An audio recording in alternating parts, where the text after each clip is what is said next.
So what I'm going to go through tonight is the overall sort of path to making life multiplanetary.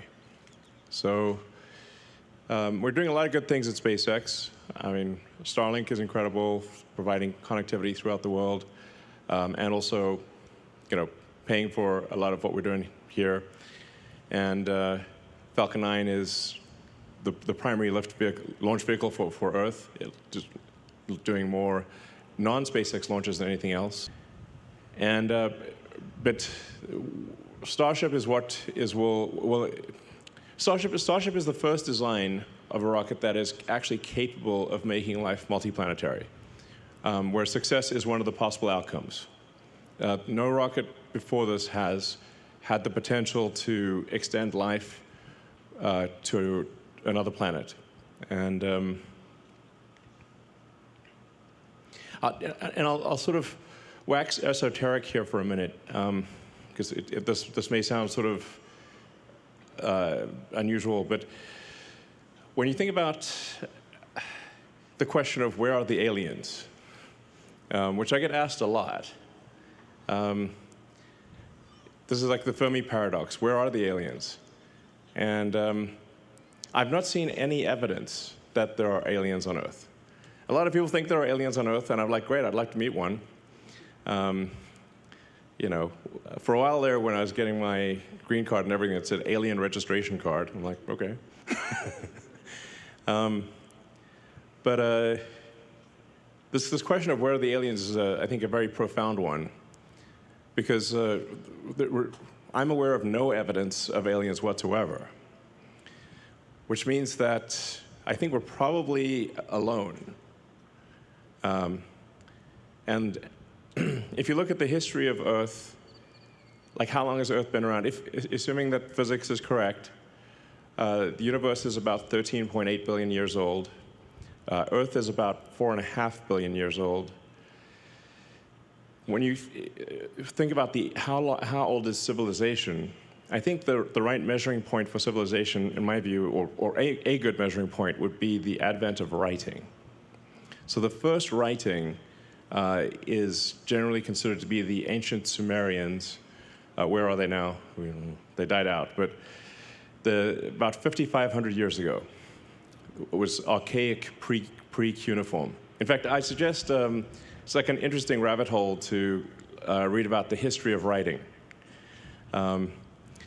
So if you consider, say, like, okay, civilization, I think if you don't have writing, you kind of need writing for civilization. So it's only been around for like a little over 5,000 years out of 4.5 billion years that Earth has been around and the 13.8 billion years of the universe. So all of human civilization is basically the blink of an eye. It's like just a fraction. It's nothing. And I think that probably means that consciousness is incredibly rare. And perhaps fleeting. It may not last for very long. Because otherwise I think we would have seen aliens, some kind of sign of aliens. I think the most likely explanation is that consciousness is so rare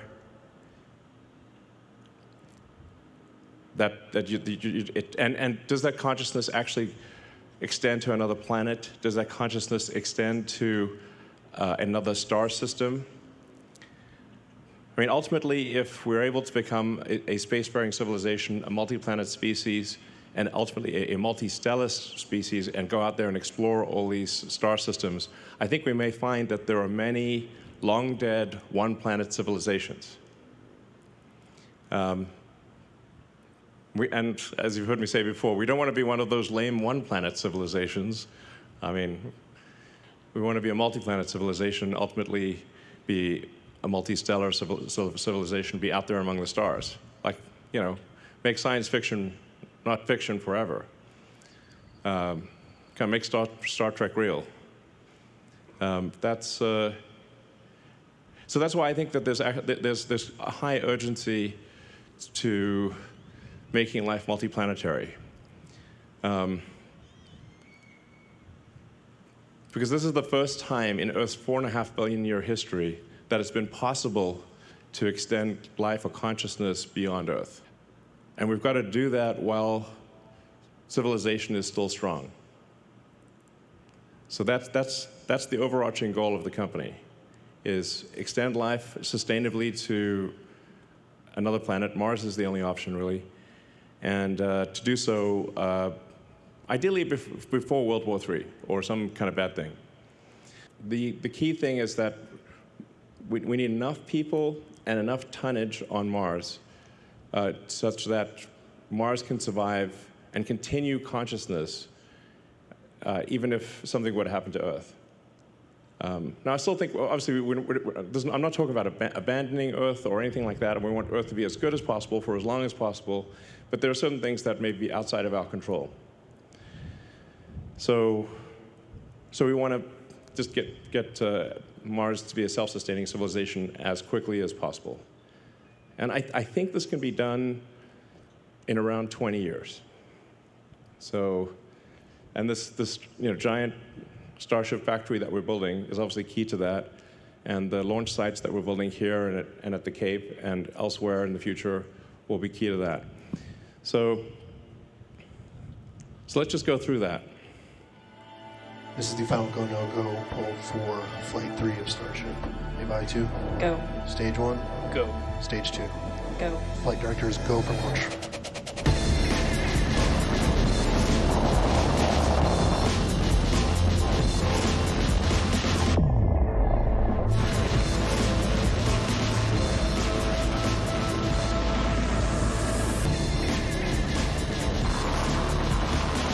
We have liftoff.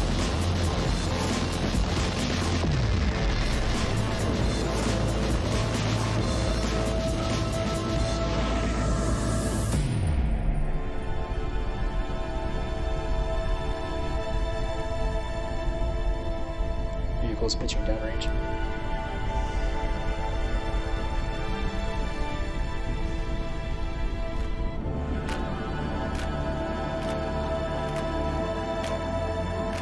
Execute. Vehicle supersonic.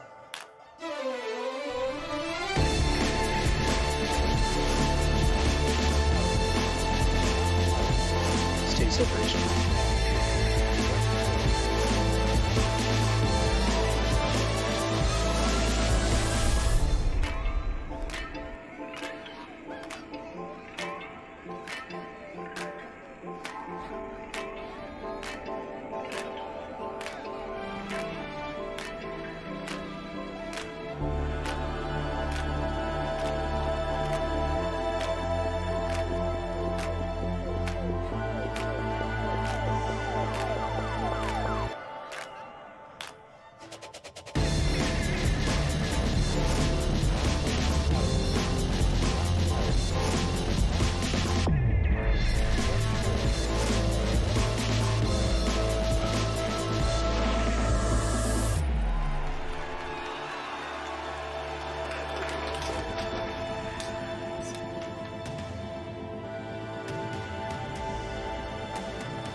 And congratulations, guys, you did that.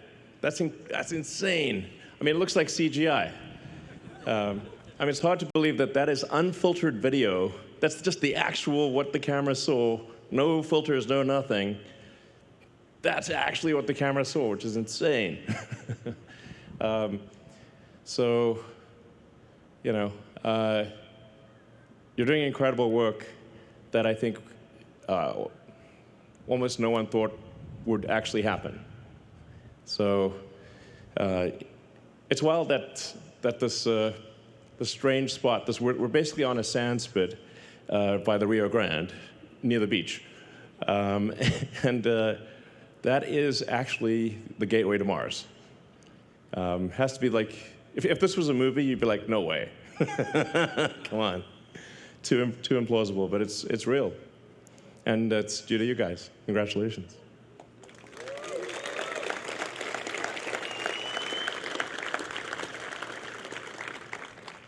This is the side-by-side of the 3 flights. You can see our thruster weight improved significantly.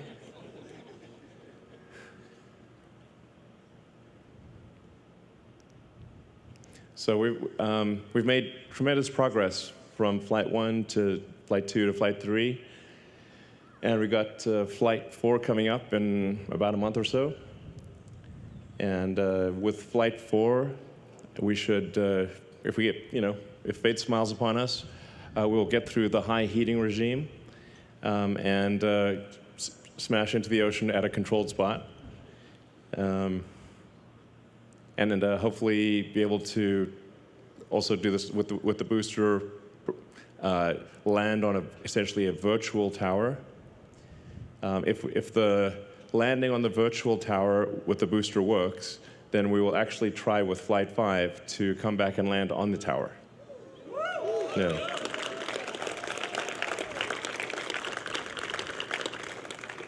That's very much a success-oriented schedule, but it is in the realm of possibility.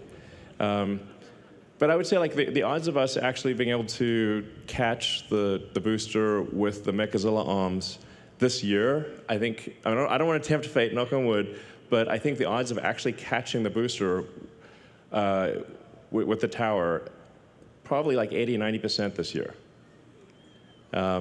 which is insane. Like, actually, when we first talked about it, it sounded so batshit crazy. We're going to have a giant, it's like literally bigger than Mechazilla from this movie, that you'd catch like the biggest flying object ever made with mechanical arms out of the air. But we're going to do it. So, yeah. It may not work, necessarily the first time, but it will work. So really, Starship is really the key to making life multiplanetary and preserving the light of consciousness. That's what it's all about. And it may end up being the most important thing that we ever do. I think that like the light of consciousness is like this tiny candle in a vast darkness, and that candle has only been lit for a very short time, and it could easily go out. So we obviously want to preserve the tiny light of consciousness on Earth, but extend it to Mars, and then ultimately to the rest of the solar system, and then start going to other star systems. And I mean, I won't be alive to see that, but unless I'm like frozen or something, I don't know. But I think at some point we will discover many civilizations that maybe lasted 1 million years, or 2 million years, or 10 million years. But a civilization that lasted 1 million years, which would be, vastly longer than our civilization has lasted. I mean, that's only the third decimal point, so like 13.8 billion something years. If your civilization lasts 1 million years, it's only goes, that third digit past the decimal point goes up 1, and that's 1 million years. So, I mean, I'd say, like, we should think of, like, how do we make civilization last 1 million years? We often get caught up in, like, the day-to-day things, but we want to have at least 1 million-year civilization, if not 100 million-year civilization, or 1 billion-year civilization. So, absolutely crucial to that goal is becoming a multi-planet species. People often ask why Mars. Well, there's not a lot of options, frankly. So, if Venus is a superheated, high-pressure acid bath. So, not what you don't want to go to Venus. And then the Moon is close, but it doesn't have an atmosphere. The gravity is only 1/6 that of Earth, and it's missing a lot of key resources. So. Also, the insulating value of the Moon relative to Mars is much less. So if there's something that takes out Earth, like let's say there's a World War III, global thermonuclear warfare, they'll probably throw a few nukes at the Moon. So, Whereas it's way harder to shoot Mars with nuclear. And Mars would see it coming and probably have some time to stop the inbound missiles. So the value of Mars, the distance and time required to get to Mars actually has an insulating benefit for the continuation of consciousness, even if there's something terrible happens on Earth. And then once we go beyond Mars, there's some asteroids like Ceres, some of the moons of Jupiter. Starship would ultimately be capable of reaching anywhere in the solar system. And then we'll need something, a new level of technology to go to other star systems. But if we can't at least get to Mars, then other star systems are hopeless. I mean, it's a fixer-upper of a planet. Okay, it needs some work, but it is, it's really the only option for becoming multiplanetary. And long-term, we can warm up Mars, and we can densify the atmosphere, and there'd be a liquid ocean on about 40% of the surface. So we could make it an Earth-like planet long-term. So let's see.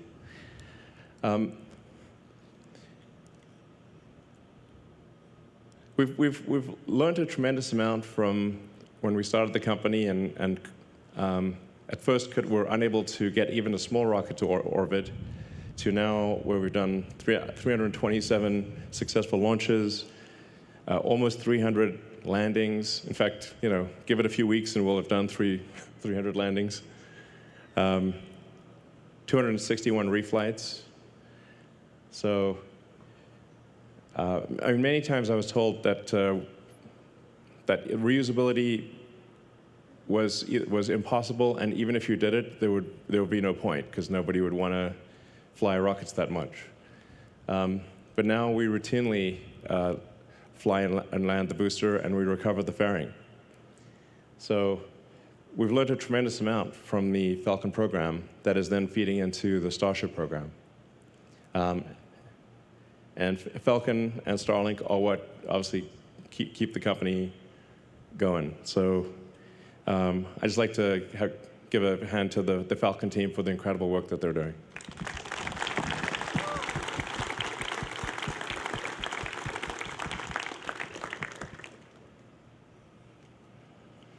And then Dragon. Wow, 45 launches of Dragon. It's amazing. And we've flown 50 crew members to orbit, 46 to the space station. And everyone has come home safely, which is the most important thing. So, incredible work by the Dragon team. So let's give them a hand. That was, couldn't ask for a better outcome.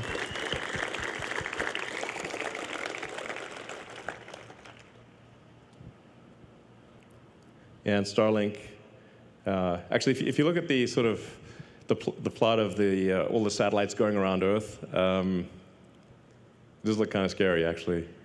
But there's 6,000 satellites in operation, over 6,000, and 10,000 lasers, almost 3 million customers. So Starlink is doing a lot of good for people on Earth who either don't have internet access or it's very expensive, and so it's doing a lot of good, on Earth. Because when I say we want to be a multi-planet species, we obviously want Earth to be as good as possible, and Mars to be great. So Starlink is doing a tremendous amount of that, and we're learning a lot by having this big fleet. Starlink will also be very important for high bandwidth communication to and on Mars. So,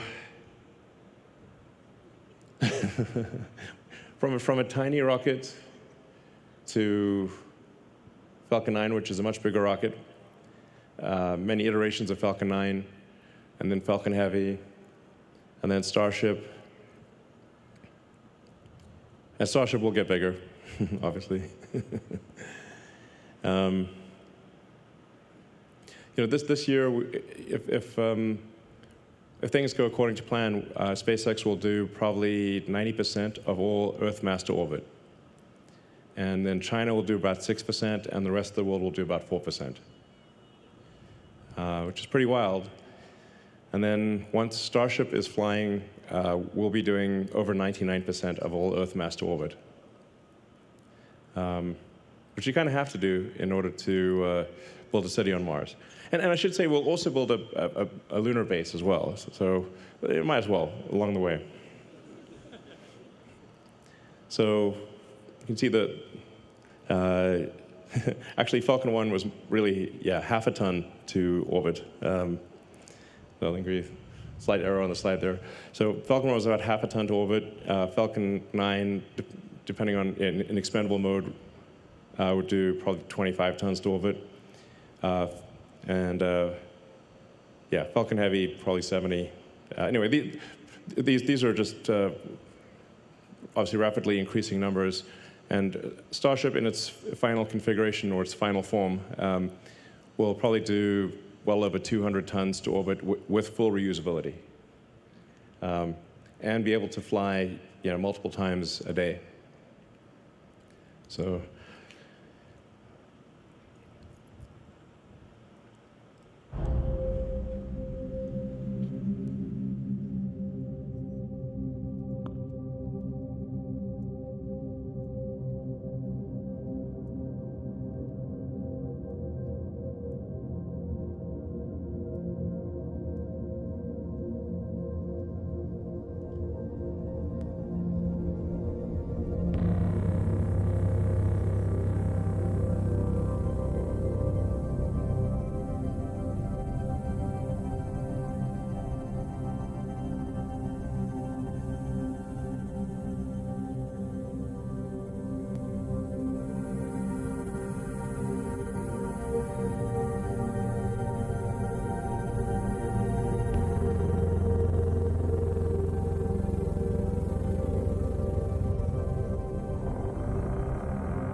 So I'm pretty confident we will achieve that this year. Like I said, probably 80–90% this year. And then there's recovering and reusing the ship. The ship will take longer. So the ship, I think we will want to have at least 2 consecutive successes of a given design that land at a specific point in the ocean or smash into a specific point of the ocean before we try to bring it back to the launch site, because we do not want to rain debris over Mexico or the U.S. So my guess is probably next year is when we will be able to reuse Starship. But I think it's highly likely that this year we will bring Starship to, or the ship side of it, to a controlled point in the ocean. And have it basically land on a virtual tower somewhere in the Pacific or the Indian Ocean. And we've already proven that we can do the final phase of landing, so coming from sort of a belly-first position to rotating the ship and landing vertically. We proved that right here. So we just need to be confident that we can get through the high heating portion of reentry reliably, and then we will bring the ship back and it will land on the tower as well. And we're going to build more Mechazillas. So there's going to be 2 launch towers here, and then 2 launch towers at the Cape as well. So we'll have 4 launch towers for Starship, probably by sometime next year. So we're aiming to have the first Cape launch tower and launch system operational around the middle of next year. And that'll be important for launch azimuths that are sort of fly over land.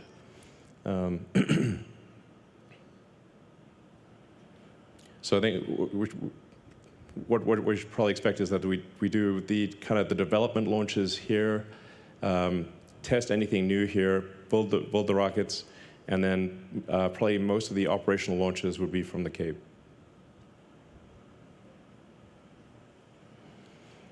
So this year we're planning to build another roughly 6 boosters and ships, and that production rate will increase a lot next year. That's why we're building the giant factory. Ultimately, we'll need to build a lot more ships than boosters, especially for Mars, because it's you'll actually want to use the ship, take apart the ship and use it for raw materials on Mars, because the ship materials will be so valuable. Most of the ships you wouldn't want to bring back. You'd want to just use them for raw materials. Eventually, we will want to bring ships back, and I think we'll want to give people the option of coming back because they're more likely to want to go if there's some option of coming back. But I think most of the people that go to Mars will probably never come back to Earth. So, and we'll need to ramp production to pretty high numbers. Like, I think ultimately probably a ship every, but multiple ships per day, basically. And then next year we're aiming to demonstrate ship-to-ship propellant transfer. It's hard to make this not look a little bit naughty, because it's 2 ships connecting and doing a fluid transfer. It's just what it is. But this is actually a very important step on going to Mars, because you need to get the ship to orbit and then do orbital refilling, kind of like aerial refueling, and that's really you'll need about 5 or 6 refilling missions for every 1 mission that goes to Mars. So roughly 5 to 1. So, and this will also be very important for the Artemis program for the NASA to get back to the moon. So we'll want to have a ship that is, well, it's going to be a specialized ship for the moon, like this. So the moon, obviously, there's no mechazilla, so we need landing legs. And you don't need a heat shield, and you don't need flaps, because there's no atmosphere. So the moon ship would be specialized. Now, ultimately, I think we want to build a moon base Alpha, and have a permanently occupied base on the moon. Like, that would be super exciting. And so you'd have a bunch of ships that are specialized for going to and from the moon, but they never come back to, they never land back on Earth. They just would dock with propellant tankers to get orbital refilling. So in terms of performance, we've made dramatic progress on every level for Starship. It's remarkable that you can see the Raptor engines and how it has evolved from, optimistically 185 tons to 280, and I think ultimately the booster engines will aim to get the booster engines over 330 tons of thrust, which would mean 10,000 tons of total thrust at liftoff. So, and then the Raptor 3 also will not need a heat shield. So Raptor 3 looks very simple, and it is actually simplified in a lot of ways. But a lot of the complexity is hidden because we have integral cooling channels in many parts of the engine that don't exist in Raptor 2.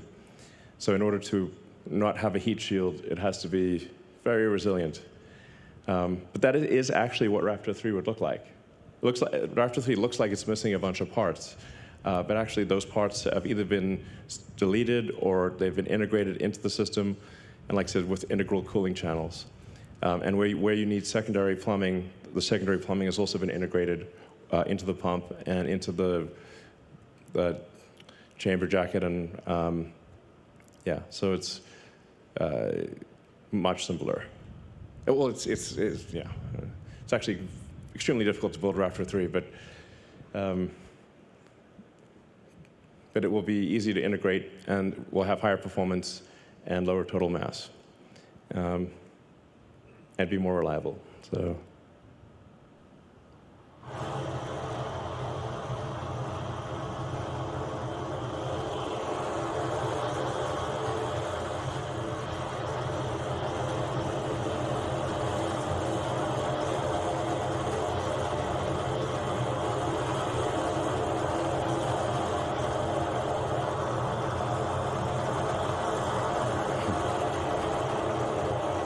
Well, that can go on for a while. So I find it interesting to look at if you look at the flame tail on Starship and how long it is. It's a very long flame tail, which is due to the fact that the chamber pressure, well, it's just outputting a lot more gas at a higher velocity. But I think the flame tail is like maybe 1,000 feet long. It's like more than twice the length of the rocket. And that will actually get, as we increase the thrust, that will get longer. So, yeah. And inevitably, the rocket grows in height. So Starship 2, we're aiming for, like currently Flight 3 would be around 40 or 50 tons to orbit. So the current design. Starship 2 will be over 100 tons. And then Starship 3 will be over 200 tons. Yeah, it's going from around 7,000 tons thrust to over 8,000. But I think we'll end up ultimately with more than 10,000 tons of thrust, probably 7,000 or 8,000 tons of liftoff mass, and at least 10 meters taller. We'll see. Tends to grow.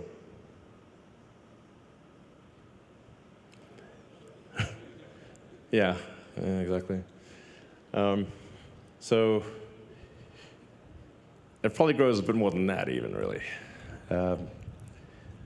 So if you look at Falcon 9, we're not going to do the length to diameter of Falcon 9. That would be crazy. But Falcon 9 is a very long rocket, so I suspect it'll probably get a bit longer than this. But at 200 tons per flight, fully reusable, that is pretty incredible. And yeah, this will be on the order of 500 feet tall. And then there's thousands of design improvements here. So. I mean, I think maybe one of the most profound things is Starship 3 will cost less per flight than Falcon 1. So that's the difference between if you've got a fully reusable rocket or an expendable rocket. The fully reusable rocket with low-cost propellant and autogenous pressurization actually costs less than a tiny expendable rocket. So, and it'll do, like I said, Falcon 1 is about half a ton to orbit. The Starship 3 will be 400 times more payload for less than the cost of a Falcon 1. Ultimately, I think we might be able to get the cost per flight to Earth orbit down around $2 million or $3 million. So these are sort of unthinkable numbers. From the, nobody ever thought that this was possible, but we're not breaking any physics to achieve this. So this is within the bound, without breaking physics, we can do this. So the Mars missions are 2 years apart, or 26 months. And if you look closely at the Starlink router, you see the Hohmann transfer from Earth orbit to Mars orbit. And that's basically to say to people, the Starlink system that you're buying is helping get humanity to Mars. I think it's pretty cool. So roughly every 2 years, thousands of ships would depart from Earth to Mars. It would look like Battlestar Galactica, but in a good way, Hopefully without being chased by the Cylons. but it would be an incredible thing to see these thousands of ships departing every 26 months for Mars.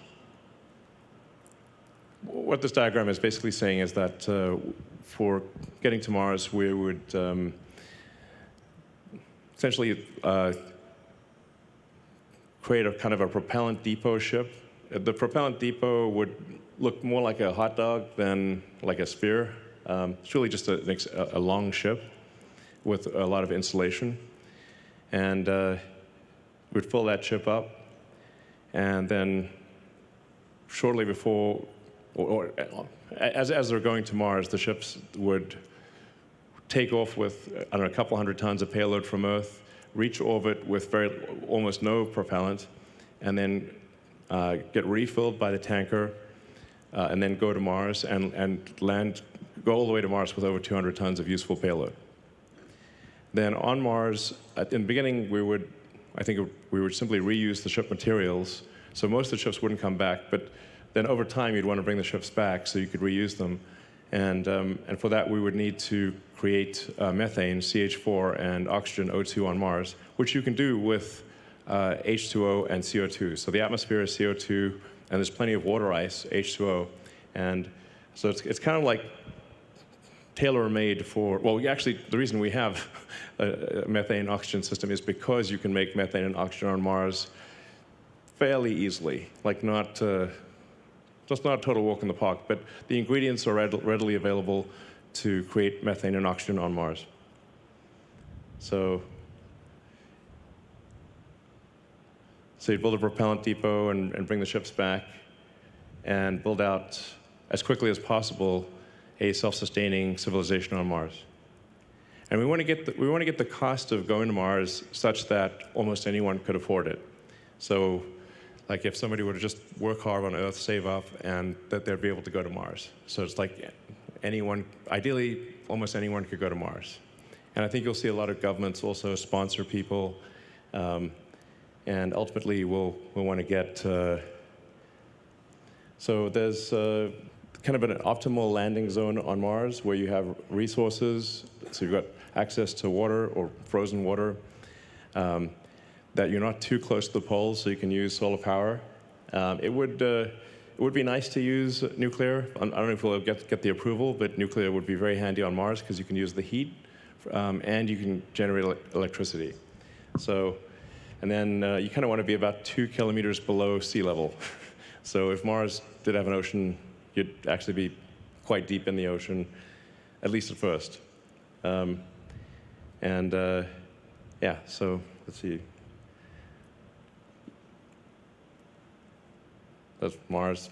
Kind of want to land about halfway between the pole and the equator, in a kind of a deep area of Mars. The deeper it is, the more you can use the atmosphere to brake, and the atmospheric density is higher. So these are all the things that would have to be developed. Sometimes people ask me, are we developing these things? I'm like, not yet, because this is the cart, and we need the horse first. So the rocket is the horse, and then this is the cart. But ultimately, we'll need all these things: lots of power generation, mining in general, ice mining, propellant production, long-duration life support, a lot of construction, and then global communication. So I think this would open up a lot of opportunities for entrepreneurs that want to create things on Mars, whether that is a propellant. Well, I think we'll have to do the propellant depot, but whether it's like iron ore refining or a pizza joint or a bar, there'll be an opportunity to do all the things that we like on Earth on Mars. Like a Mars bar would be, yeah. Great. So I think probably a rough order of magnitude guess for what you need, how many people do you need for a self-sustaining city is about 1 million, and several million tons of cargo. So, yeah, which we can do, and we can do this in 20 years. But like I said, in order for it to be self-sustaining, you actually need the entire base of industry. You can't be missing any element. So that's really what's going to take a while is, do you have everything you need to survive on Mars? At that point, the future of consciousness is assured. So if you do 10 launches a day at 200 tons per launch, 1.5 million tons to LEO per opportunity, you net that out to 250,000 tons to Mars per opportunity. So that means you can get to 1 million tons in about 8 years, since the opportunities are 2 years apart. So I think this is pretty doable. And I'm like, we're actually going to do this. Are we just, well, we are actually going to do it, which is insane to think. So millions of tons to Mars. Yeah. Wild. And we're going to build a lot of vehicles. So, yeah, several thousand vehicles per year is what we'll need. Which really quite doable, actually. It sounds like a lot, but it's very doable. Yeah, if you compare it to sort of car production, it's a small number. Of course, this is much bigger than a car, but even if you look at the total tonnage, it's still very doable to build several thousand vehicles a year. So that's what we need to do, and we're going to do it. And then long term, we'll probably have some offshore launch sites.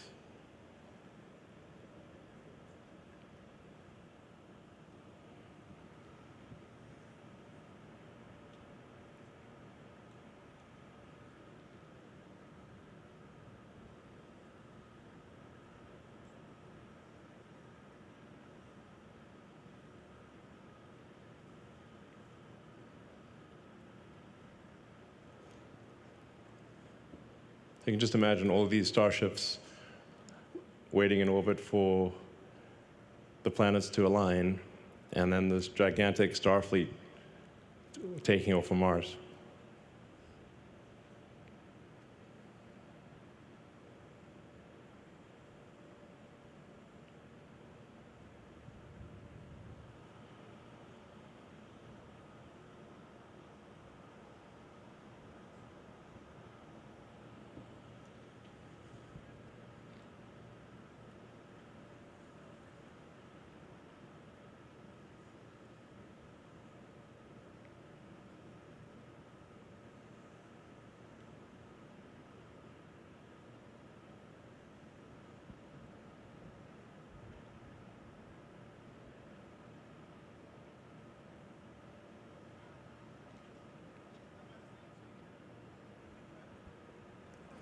All right, so we're actually going to do this. And when you think about where this started out, this was literally just like a sandbar where we're standing right now. And now look at what we've done here. And we've gotten 3 flights off of Starship, and we've got a fourth one coming up. And we're building a gigantic factory that will be able to output a massive number of ships. So it's surreal, but it's real. So we're actually going to do this. We're going to take humanity to Mars. And I'm confident you can do it. So